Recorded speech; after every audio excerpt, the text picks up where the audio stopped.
ये 10 लक्षण भगवत प्राप्ति करने वाले उपासक के हृदय में जागृत हो जाते हैं। बहुत ध्यान से सुनना। ये 10 लक्षण जब प्रकट होने लगे तो जान लेना कि अब हमारा परम सौभाग्य उदय होने जा रहा है। बस हम भगवत साक्षात्कार के नजदीक हैं। जब तक इन 10 लक्षणों में कमी दिखाई दे तो संभालो इन 10 लक्षणों को अपने जीवन में पक्का। इन 10 का पूर्ण होना मतलब भगवत साक्षात्कार होना। धृति क्षमा दमोस्तेयम शौचमिंद्री निग्रह धीर विद्या सत्यमक्रोधो दशकम धर्म लक्षणम। धृति सबसे पहला है। धृति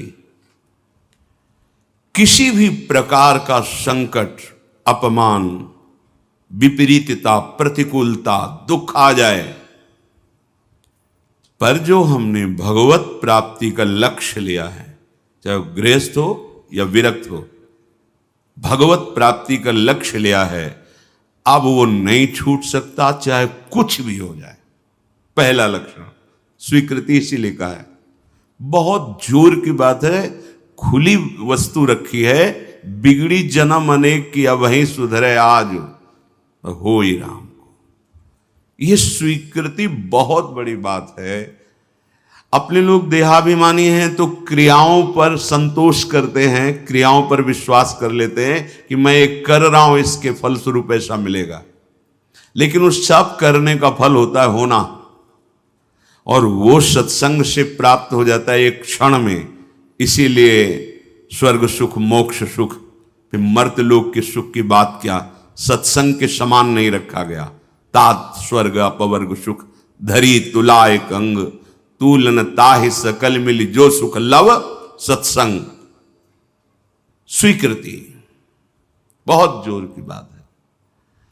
पहला है धृति। धृति माने किसी भी प्रकार का कोई भी अपमान, तिरस्कार, निंदा, परिस्थिति, विपरीतता आपके मार्ग में आवे पर आपकी स्वीकृति पे अंतर नहीं होना चाहिए।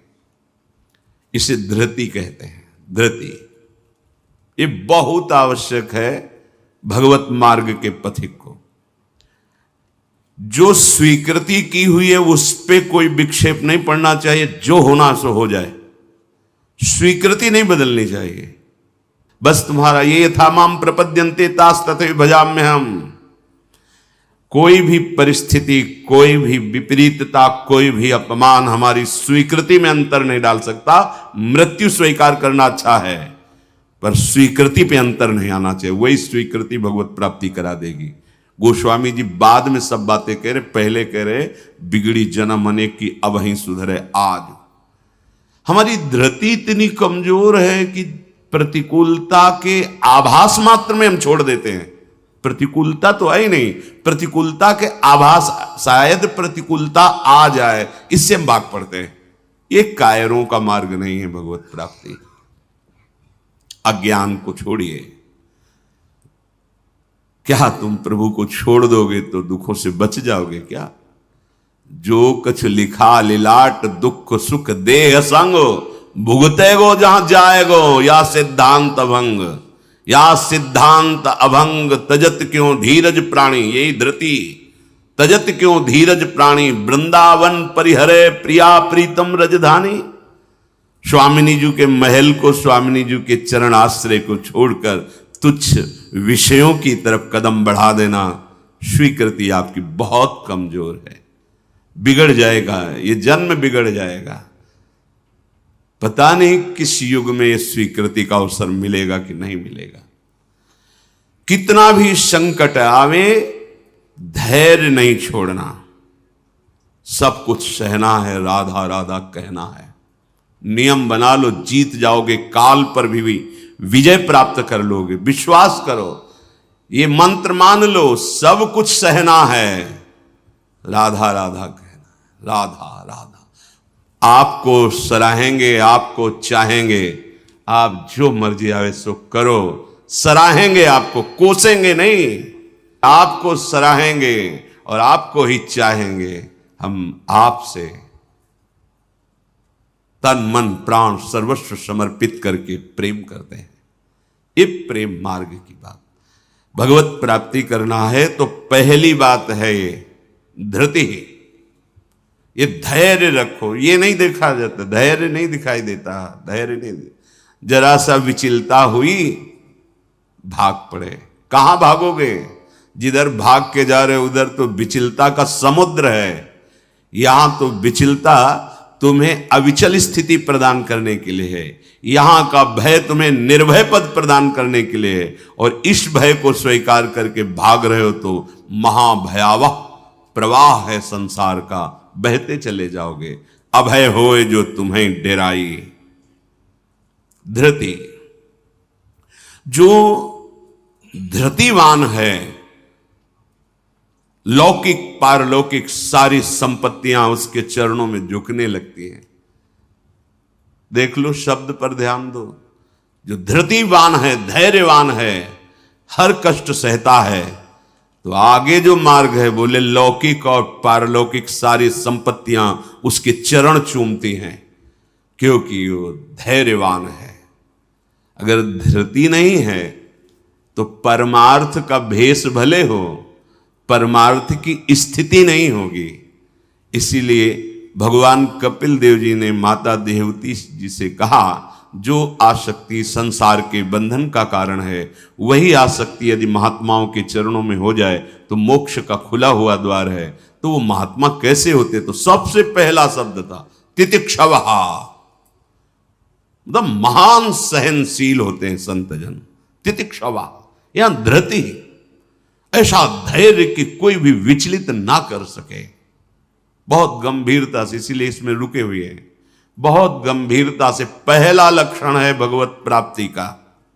जिसके अंदर ये 10 लक्षण आ गए तो भगवान प्रकाशित हो जाते हैं हृदय में, क्योंकि वही परम धर्म का स्वरूप है।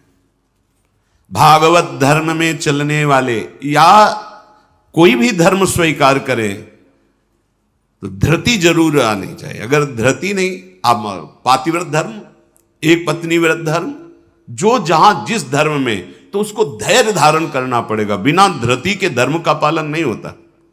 फिर ये तो परम धर्म, महाभागवत धर्म, प्रेम धर्म, इसमें तो कष्टों की परवाह करे तो योद्धा कैसा। अगर अनुकूलता, प्रशंसा, मान और सुख की चाह है तो परमार्थ का पथिक कैसा। अभी भ्रम में है वो। किसकी अनुकूलता? किसकी अनुकूलता? शरीर की। चाहे जितना अनुकूलता देते रहो, ये नष्ट होगा। इसकी अनुकूलता नहीं। श्री कृष्ण अनुकूल लेन, श्री कृष्ण की अनुकूलता को देखो कि हमारे शरीर, मन, वाणी, चेष्टा प्रभु के अनुकूल हो। उसके लिए तुम धैर्यवान बनो। चाहे जितनी निंदा हो, अपमान हो, तिरस्कार हो, संकट आवे, विपत्ति आवे, परवाह नहीं। तो हर विपत्ति संपत्ति बन जाएगी। देख लेना, लिखा है कि जो धैर्यवान होकर परमार्थ में चलता है तो लौकिक और पारलौकिक सिद्धियां और सफलता उसके चरणों में आ जाती है। श्री राधा किंकरीणाम लुठति चरण यो रद्भुता सिद्ध कोटि, करोड़ों प्रकार के वैभव सिद्धियां उसके चरण दास्ता में आ जाती, हाथ जोड़े खड़ी रहती हैं जब सेवा की आज्ञा हो। दूसरी बात है, दूसरा लक्षण है क्षमा। अपने साथ कोई बुराई कर रहा है, भगवत प्राप्ति करनी तो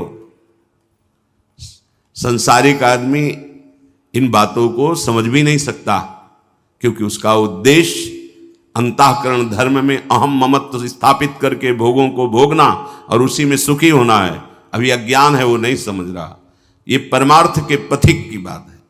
क्षमा, ये इसलिए बोला, वो सामने वाला हमको ऐसा बोलता है, हम चुप रहेंगे। कैसे चुप रह सकते हैं? सामने वाला कौन है?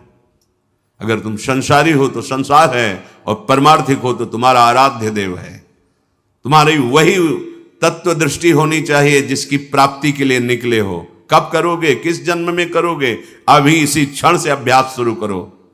क्षमा, अपने साथ बुराई करने वाले को दंड देने या दिलाने की पूरी शक्ति होने पर भी, दंड देने या दिलाने की आज्ञा करते ही विध्वंस मच जाएगा, ऐसा होने पर भी ना तो शरीर से दंड दे, ना वचन से दंड दे, ना किसी से प्रेरित करके दंड। हम तो नहीं करेंगे, पर तुम देखो, तुम हमारे शिष्य हो, हम तो सह गए, तुम्हें नहीं सहना चाहिए, जाओ। तो बात एक ही हो गई, बात एक ही हो गई। आप उसको दंड देना चाहते तो आपके अंदर क्षमा बल नहीं है।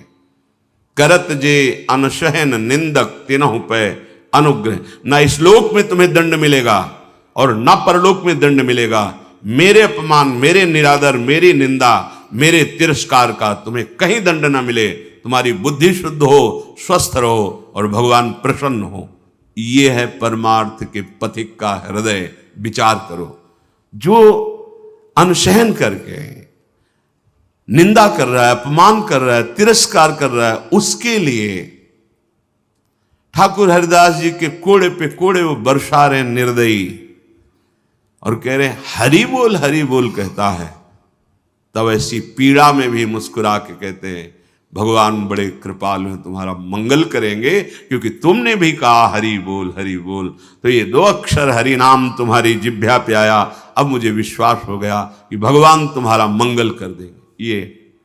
ये है महाभागवत की स्थिति।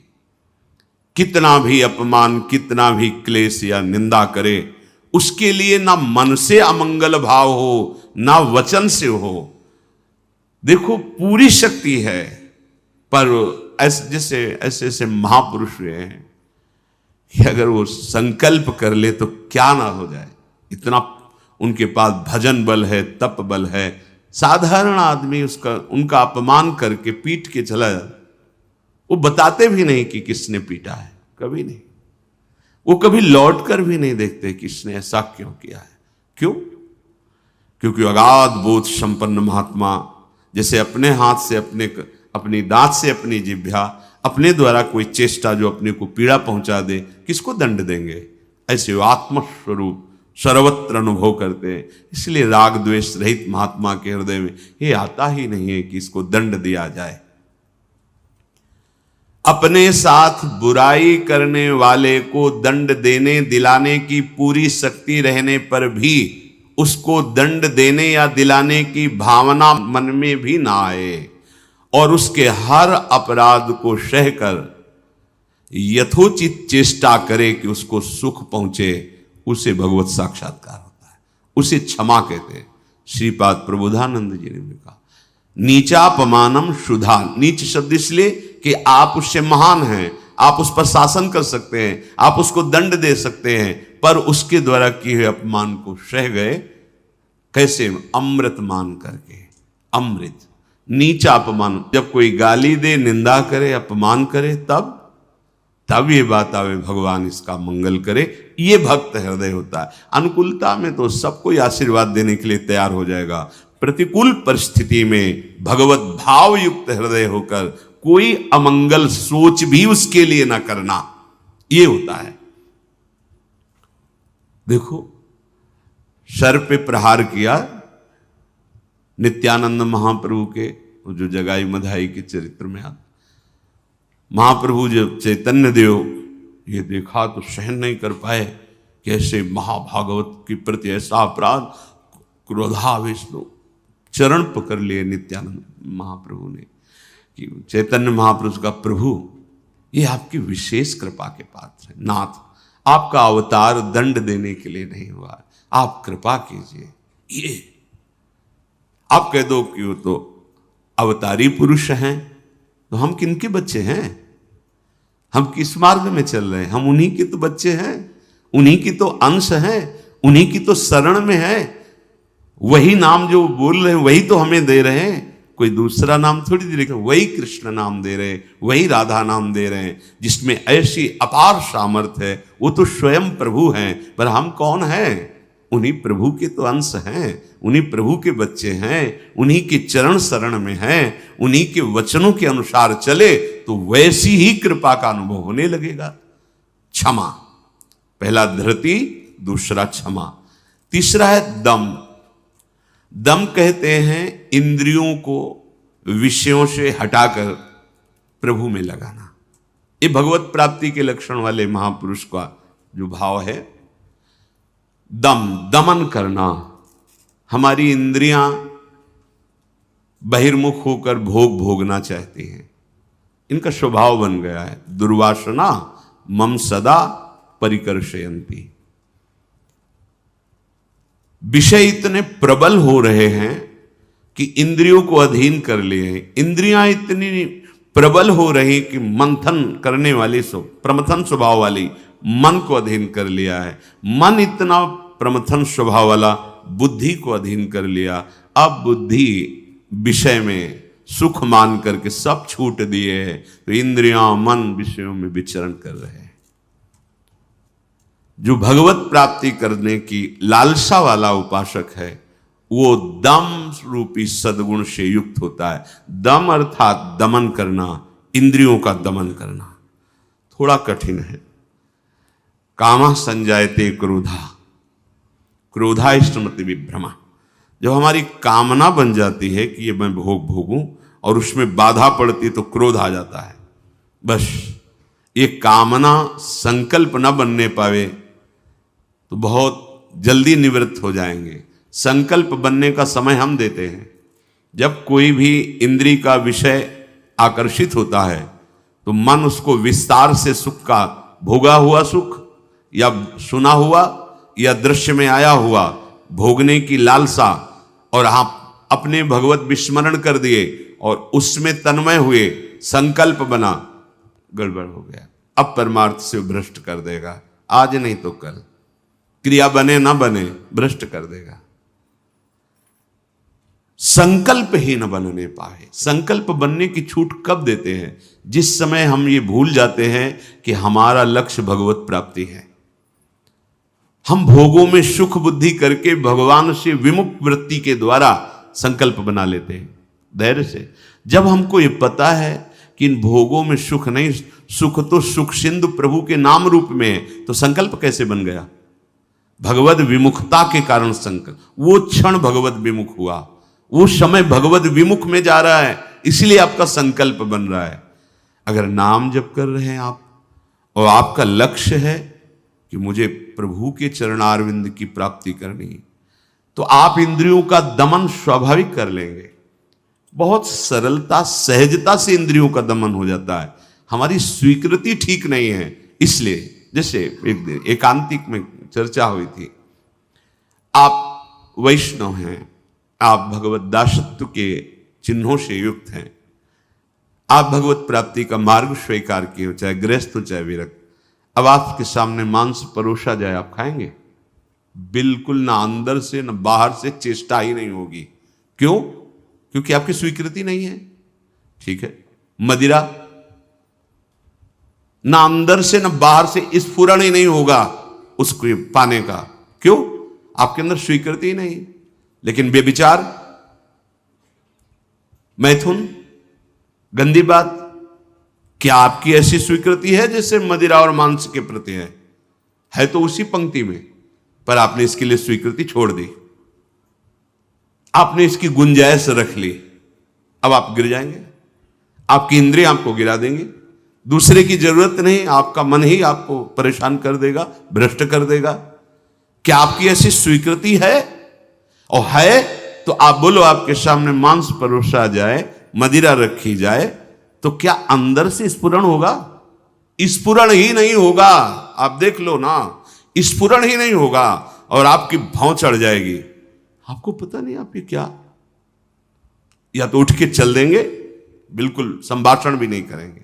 ऐसा ही जो शास्त्र विरुद्ध आचरण है, सबके प्रति क्यों नहीं हो रहा? जो हमारे शास्त्रों में भगवत प्राप्ति के विरुद्ध आचरण बताए गए, आप उनको एक लाइन में ही बताया गया है। आप उन शब्दों में दो को तो मान लिए, त्याज्य, स्वीकृति ही नहीं उनके प्रति कि हम वैष्णव हैं, भगवत दास हैं। तो फिर व्यभिचार, मैथुन, ये गंदी चेष्टाएं, इसको उस पंक्ति में क्यों आप स्वीकृति में रख लिए? आपने स्वीकृति की है, और यदि आपकी स्वीकृति वैसे है तो आप बोलो कैसे हो सकता है वो दो बातें जो बोली, कैसे आप स्वीकार नहीं कर सकते। प्रार्थना करने पर, एकांत में मिलने पर भी आप उन वस्तुओं का सेवन नहीं करेंगे क्योंकि आपकी स्वीकृति नहीं। ऐसे ही स्वीकृति आपकी भगवत प्राप्ति की है तो उसमें बाधक है, फिर आप उस बाधक क्रिया को, बाधक चेष्टा को एकांत में क्यों करते हैं, अपना नाश क्यों करते हैं। ये इंद्रियां और मन मिलकर आपको स्वरूप विस्मृति के गर्त में डालती जा रही। जितना भोगों में सुख का अनुभव करोगे उतने ही आत्मस्वरूप की विस्मृति के गर्त में चले जाओगे। भगवत विस्मृति, काम संजायते क्रोधा, क्रोधा स्मृति विभ्रमा, स्मृति भ्रंशात बुद्धिनाशो, बुद्धिनाशात प्रणश्यति। भगवत प्राप्ति के लिए दमन करना सीखे इंद्रियों का। श्री हरिवंश नाम बल लहों, अपने मन भाई सब कहों, रहों शरण हरिवंश की। भगवत शरणागति और नाम जब दमन कर सकते हो इंद्रियों का, संकल्प बन जाएगा तो फिर बहुत मुश्किल पड़ेगा क्योंकि क्रोध प्रकट हो जाएगा। जिस इंद्री के संयोग सुख में आप तन्मय हो रहे हो, उस इंद्री सुख में बाधा पड़ेगी तो आपके अंदर राक्षसी भाव जागृत हो जाएगा। आप कुछ भी कर सकते हो, उस समय मन आपको अपने अधीन किए, आप राक्षसी बुद्धि से युक्त हो जाओगे। बहुत सावधान। दम, पहले ही